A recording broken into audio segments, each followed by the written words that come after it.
Hey everyone, I'm doing my John Maxwell for my business building and also my ministry.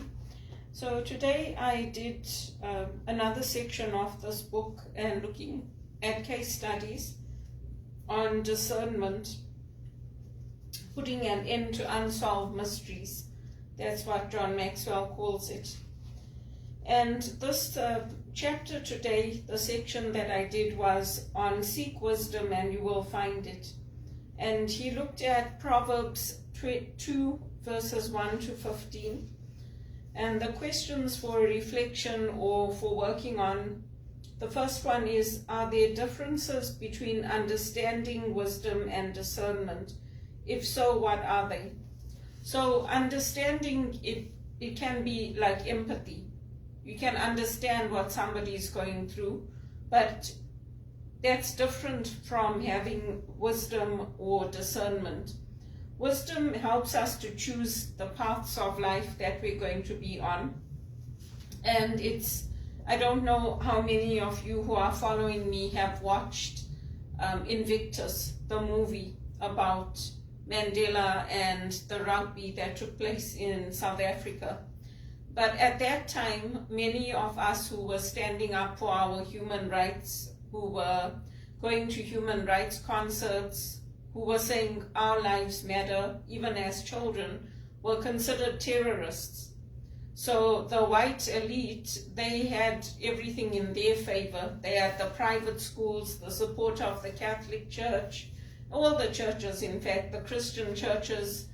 There were very few that stood against it. And then once we got this UDI went through, the whites wanted the land for themselves with Zimbabwe, with the unilateral declaration of independence.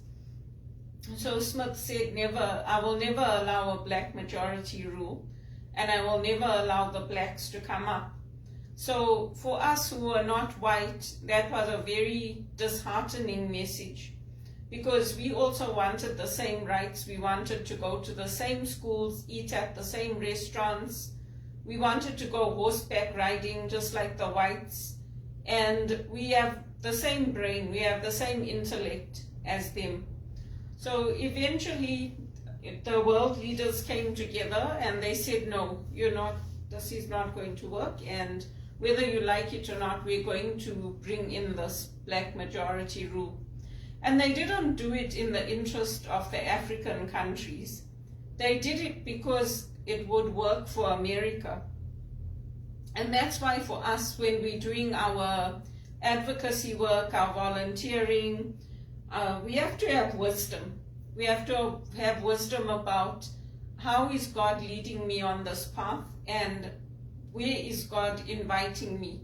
Sometimes the doors that are closing, people can say, oh, well, if those doors are closing, obviously God doesn't want that for you. But that may not be the case. They may be looking out for their own interests when they are saying we can't work in management, we can't hold jobs, we can't do the things that they can do. For example, when I came to this country, when I started my career at TD, I asked them for help towards my Rotman education because it was $10,000 and they refused to help me. I said, but I'm here, I'm an executive assistant, I'm an HR professional, I want to grow with the company and I need a little bit of help, and they refused. So there was nothing I could do. I used all my money to educate myself. So right from day one, I didn't have the support I needed in this country. And even when I asked for support from the church, I didn't get it. I worked at Regis College in minimum wage running the library, $11.25 an hour. That's what I got paid. And in the bulk of my jobs, that's what I got paid. My annual earnings was between $9,000 and $35,000, even at TD. When I bought my place, I bought it on a high-end ratio mortgage. So we have to be able to discern and to weigh our decisions. That doesn't mean I'll never get back on the property market. It doesn't mean that I won't earn well. But at least having the education it shows them I'm capable of learning, I'm capable of studying, just like you. And there were some whites that came alongside us. It wasn't the majority in Zimbabwe, but there were whites who wanted us to have the same as them, to have the same homes, the same education, the same skills, and the rest of us are 100 steps back. It's easy for the world leaders to say that, oh, we can stop the aid going to Africa and they can just come together and do it. But what values are being built by doing that? It's not helping America in the long run if they don't invest in Africa, because they were the ones who pushed for it. And they did it in their own interest because it benefited them. And if they refuse to help now, the same with Canada, we're going to continue to have plagues, we're going to continue to have COVID, we're going to continue to have influx of refugees and unskilled workers as well as skilled workers, and ongoing slavery, and we're going to have revolts. Just like the MPs revolted against Justin Trudeau, and we have anarchy on the streets in Toronto with burning of flags and buildings being burnt down, our churches, all of those things are going to continue to happen because people want to be able to put food on the table. We want to be able to come up in life. Some of us want basic cars. People like me want sports cars. We want big homes like the ones my dad built for us in Africa. We want land around us. And for me, it's very disheartening to see that now they're saying this DRC war is causing problems between the African leaders, because many of us know that ultimately the government wants us to live here. They don't want us in Canada, because if they did, they would be supporting us. We would have things like how they have black economic empowerment. We would have things in place for us, for the Indians, for the blacks. TD only started that now, in most recent years, to support the black people. They don't do it for everyone. They don't do it for the Indians who are considered non-whites. So we are being left behind. And it's not because we don't have the same skills, the same education. Sometimes we have better than them, but they're not willing to promote us, to help us. So we have to be able to discern, and that's why I am trying to build up my ministry work, build up my John Maxwell, and I'm helping others. Because for many years, since I've come here, I've asked the Archdiocese of Toronto. I've told them my mom is a widow and I'm trying to make ends meet on my own. Can you please help us? And they keep saying no. Then I wrote to St. Vincent de Paul, they said no. Then I wrote to different aid agencies, they said no. So it's very hard, because when you grow up without your father, you already put 100 steps back. Then if you're a visible minority, it's another 100 steps back. If you come from a country where you had to go through the Civil War, it's another 100 steps back. And it's not that I didn't do a good job at the places I worked. I did a good job. But there's millions of us going through the same thing. There's very few. You might get people who they come from two-parent homes in Africa. Both their parents are professors or teachers or doctors, or they have that advantage, whatever it is. So then they get selected, or their parents are influential in the church. So through that, they'll get them into good paying jobs. But it's not the case for all of us. I worked with a young man at Teleperformance, and his mom and dad are both directors in banking in Nigeria. And he came here to study, and he worked with me at Teleperformance. After a year or two, he left. He got something else. But no matter what I do, I can't seem to get those good paying jobs. No matter how hard I work, no matter how many times I win Employee of the Month, they don't select me, promote me. I'm integrated, but I can take somebody who just came into this country. I can even take the Jewish people who live in my condo. introduce them to Father Larry, they'll come in, they'll be integrated into the church, but they still don't give me that break. They contact me for jobs paying $11.25 an hour, and I've told them, that's not what I want. I want the jobs paying $70,000 an hour, a year, $35 an hour upwards. They don't contact me for it.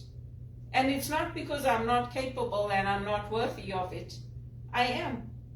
So we have to be able to discern who's being promoted in our communities and why. If I'm doing all the right things, they know I'm almost at the end of my career, they still won't help. And it's injustice. Because if somebody like me has been helping the church, supporting the community, doing the right things, and they know that I'm right, because everything's come out now about how not only me, but other administrative assistants got treated at TD, the filth in the banks, the corruption, they still won't help me. So it says a lot about Canada, and unfortunately it's not good. It's not good. And then according to this passage, how does a person grow in these qualities? So the steps are very, very, very clear. It says, accept God's word, store up his commands, look for it as you would for hidden treasure, fear the Lord and find knowledge of God. The Lord gives wisdom. So it starts with praying about it, then learning from others, and being able to discern, because the examples I gave previously still apply. If I go to my doctor and my doctor says to me, you are borderline diabetic, but don't worry about it. Keep eating whatever you like, eat fatty foods, don't bother to exercise. Don't worry about it, everyone's gonna die. Just enjoy your life. That would not be good advice for me to listen to. But if I'm somebody who doesn't know any better, if I didn't take my courses, my medical terminology courses, my aromatherapy essential oils courses, if I didn't have those insights and even just a basic general knowledge, and if I'd been brought up in a home where that's the kind of information I was fed, I would just say, okay, thank you, doctor, and carry on. But I grew up in a home where we stopped eating by 8 p.m. We didn't eat anything until the next day when we had breakfast. Today they call that intermittent fasting, because that's the time your body breaks down the fats, and that also helps your body to get a chance not to be working on digesting food. It changes your metabolism. So I grew up in Africa, which people think is backwards, we don't know anything, we're stupid, and we need to be treated like children. We need to be told how to change our voice. We need to be told how to use words of compassion. That's how we get treated here. And it's becoming worse by the day, because that's exactly how we got treated at Teleperformance. Change your words. Change how you're talking to the customer.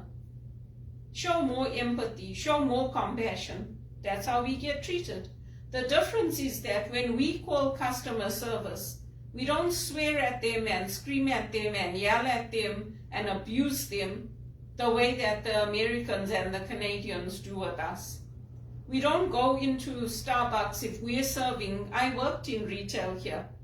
I don't take my customers' orders and then leave the person who came in first and go and serve everybody else and then tell them, oh, I can explain. That's just being rude. But that's how people treat us here. They can tell from our accent we're not from Canada. They can pick up on different things, and that's how they treat me. And that's how a lot of people get treated here. And it's not good. And then the third question, what are the rewards of these qualities? So the Bible gives us in Proverbs that it will be success for the upright. Success in God's eyes, not in man's eyes. The debt that I have is good debt because I aim to come out of it. I aim to pay it down. I didn't spend it on drugs, on sex, on prostitutes, on pimps. I didn't spend it going gambling in Las Vegas. I spent it on my education, on buying a home, on putting food on my table. I spent it on being somebody who lives and sleeps in a bed, doesn't take a tent and go and sleep in the street. My clothes might be old and tattered and have holes in them, but at least I try to dress respectably. The proverb says that these qualities will be a shield for those who are blameless. The Lord guards us. He protects our way. He gives us understanding of good and evil. So understanding of good and evil is ours.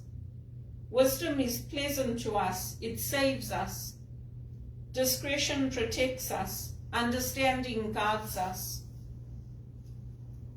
The fourth question, do you think it is possible for a leader to possess discernment and to have evil intentions at the same time?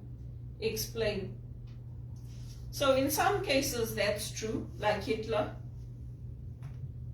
He had evil intentions and he was able to discern. He was able to judge between good and evil, and he chose evil. But leaders who are good cannot possess discernment and have evil intentions. It doesn't work out. Life doesn't work out under God's plan in that. If it is evil and it is planned, it ultimately will hurt the leader and his community. And ultimately Hitler fell. And it took decades and decades, the same way it did when Nelson Mandela was in jail. But eventually millions came against the system that was set up, because the South Africans protect each other. If you look at their imagery, they're like the Native Americans. They have those wagons that they build and they keep them together, and that's their circle. That's their circle of community, and they protect each other in there. Zimbabwe wasn't built on that. Zimbabwe was built on having everybody come up together. And then how much of discernment is a gift from God, and how much can be acquired through experience, observation, and intentional growth?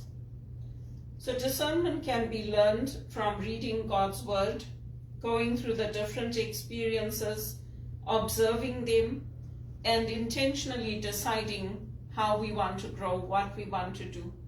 For me, I'm not giving up. I still want to work. I still want to travel. I still want to own my sports cars and my big homes. I'm not giving up. I worked too hard to give up, to come this far to give up. And I won't give up. And if it means picking up and relocating to America or getting a job with a non-profit where they want me to go and work in Zimbabwe, I'll take it and I'll go. Because at the end of the day, you can't live without money. And nobody wants the humiliation of having to take handouts from people. Yes, my family helps me, but nobody wants this humiliation of being on social assistance, living off the system. Social assistance is only there for a while to help you get back on your feet. And it's not there for you to land up going into minimum wage all the time. Once you have the skills, the credentials, you're able to manage others, you want better in life, and that's what I want. What role does prayer play in a leader's ability to use discernment? So prayer plays an important role in it. We ask God to give us wisdom, ability to understand and to make good decisions. And even Jesus prayed. Jesus went out and he prayed before he healed people. He prayed after he did his miracles. He prayed in community with others. Jesus prayed, and so did all the disciples who were with him. And the examples are there in the Bible for us. How discerning do you consider yourself on a scale of 1 to 10? That's something you can do at home. You can think about and measure it. And all of us have to take action. We have to pray. I do it through joining causes, sharing my own journey, and helping others. We have to take action, because only talking about it doesn't help. If we're not taking action and we're not doing things, if I'm just sitting at home and I'm not applying for jobs in America, I'm not going to get a job in America or England or anywhere else, because nobody's going to come and say to me, oh, I got a job for you. In very rare cases that does happen, but the onus is on us to go out to look for the jobs, to network. That's why I'm continuing to go out for my walks. I'm continuing to push for social justice, to push for good paying jobs, and to push to say, you know what, I'm not a tree. If you don't want me here, I can leave and move. Don't need me in Canada, that's fine. But let me go somewhere else where I can earn well and I can be a respectable person who is earning and paying my taxes, not living off social assistance. And what can you do to increase your discernment? You can read the Bible, you can read books like this one that I'm reading. You can learn from others how to discern, and you can make your own decisions about what is good, what is evil, what is wise, and what it is that you want to build in your life and in your communities. Zimbabwe, South Africa are very different countries. They are very different. Everybody promotes South Africa, and everybody says, oh, look at them, look how well they've done. Half of the Zimbabwe population is upholding South Africa because they're working there in South Africa. We are hard workers and we are much better people, but we don't promote ourselves. We don't showcase our skills, and our leaders don't do that for us either. So who gets selected to be put in those top jobs? People from Ghana, people from Nigeria, people from where there's oil in the countries. We also are good people, and we also are worthy of holding those top jobs and earning well and buying property, not just in Canada, but in other parts of the world. And at one point, the South Africans did ask me, like, why don't you come back? I said, yeah, give me a job first.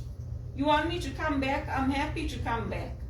But give me a job first. Organize the work permits, organize a place for me to stay. Make sure it's fully furnished. Then, yeah, take me, I'll come back and I'll help you. I'll manage the organization. But don't just expect me to pick up and come back and then not have a job, not have anything.